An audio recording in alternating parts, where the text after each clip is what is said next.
Bonjour, je m'appelle Rossella Schneider-Malpangotti et je travaille comme consultante animatrice de métamédecine. Et voilà, on débute avec les métavidéos. Les métavidéos ont le but de vous aider à comprendre l'origine émotionnelle des symptômes et à trouver une solution pour éliminer ces symptômes et surtout pour mieux vivre les émotions. Aujourd'hui, on va parler des oreilles, on va parler des acouphènes. Qu'est-ce que c'est les acouphènes? Les acouphènes, c'est des bruits que la personne entend dans son oreille, mais qui ne viennent pas de l'extérieur, il vient de l'intérieur. Et souvent, c'est une pression à l'intérieur de l'oreille qui crée ce bruit. Dans la médecine officielle, il est très difficile de faire face aux acouphènes. On ne connaît pas vraiment les causes, mais avec la métamédecine, on peut comprendre pourquoi on a ces symptômes. Alors, comment on procède? En métamédecine, quand on a un symptôme, il y a des questions qu'on se pose à chaque fois, c'est-à-dire c'est quoi l'affection, c'est-à-dire quelle est la partie qui est atteinte et de quelle manière, comment se manifeste le symptôme. Puis on va voir le contexte, à quel moment le symptôme est apparu, qu'est-ce que je vivais, etc., etc. Alors, la clé de compréhension des acouphènes, c'est la pression. Est-ce que je me mets une pression quelque part? Voilà. Est-ce qu'il y a quelque chose que je ne veux pas écouter et je me mets de la pression pour ne pas écouter? Mais on va faire quelques exemples pour mieux comprendre. Là, c'est le cas d'une femme que j'ai vue il y a quelques semaines et elle avait des problèmes au travail. Et là, à ce moment, elle a commencé à avoir ce bruit dans l'oreille. Alors, la question que j'ai posée, c'est quoi ce bruit? Comment est-ce que tu peux décrire ce bruit? Et elle a dit, c'est un peu comme un chut. Ok, c'est en chute. Qu'est-ce que ça te fait penser, ce chute? Et d'emblée, la personne a répondu, tais-toi. Faut faire silence, fais silence, tais-toi. Alors, à partir de cette signification symbolique, on a été voir comment cette phrase, comment cet aspect avait une influence dans sa vie. Et on a compris que quand elle était petite, sa maman était un peu dépressive et alors quand il y avait quelque chose, la maman lui disait souvent « tais-toi, tais-toi hein? ». Et quand ça n'arrivait pas, elle était battue. Voilà, dans la mémoire émotionnelle, il y avait une équation si je parle, je suis battue.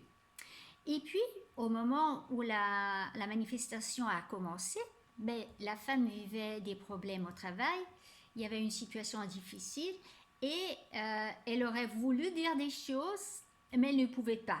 Et la phrase qu'elle m'a dit, je ne me permets pas de dire un mot. Alors, c'était quoi la pression qu'elle se mettait?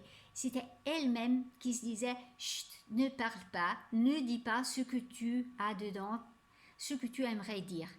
Et alors, c'est comme ça que cette émotion, ce désir de parler, et en même temps la pression qu'elle se mettait pour s'empêcher de parler, créait cette pression et c'était le bruit dans l'oreille. Quand on a pris conscience de ça, on a pu travailler sur le fait, d'abord sur la maman qui lui disait chut. Donc, d'abord pour éliminer cette équation, parler égale danger, être battu, donc il vaut mieux de se taire. Et bien sûr, comment faire face à la situation au travail pour apprendre à dire les choses, à se faire respecter, mais en respectant les autres. Alors, quelles sont les possibilités? Je vais vous donner maintenant quelques questions, quelques possibilités pour comprendre les problèmes d'acouphènes. Est-ce possible que je dois faire une chose alors que j'aimerais faire quelque chose d'autre? Ou bien, est-ce que je me dis il faut que? À chaque fois qu'on se dit il faut que, c'est quelque chose qu'on s'impose mais qu'on n'aimerait pas faire ou on aimerait faire autre chose. Alors là, qu'est-ce qu'il y a un désaccord entre ce que je ressens, ce que j'aimerais faire et ce que je fais et ce que je fais. Donc cela peut donner naissance à une pression que je me mets pour faire ce que j'ai pas envie, mais il faut. Ou bien c'est possible que je ne veux pas écouter une émotion qui est en moi. Là, c'est un autre cas, un monsieur qui avait un acouphène. Et là, dans la consultation, ce qu'on avait compris, c'est qu'il avait perdu son papa à l'âge de 14 ans. Mais il ne s'est jamais permis de vivre cette émotion.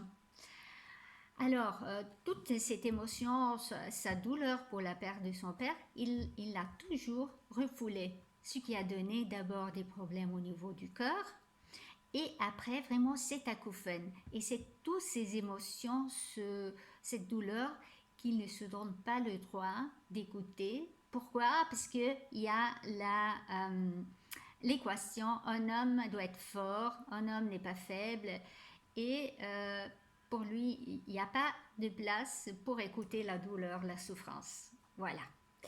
Alors, quelle est la solution quand on a des acouphènes? Tout d'abord, comprendre à quel niveau je me mets une pression pour ne pas écouter des choses, pour faire des choses que j'aimerais pas faire. Et puis, cesser de se mettre cette pression.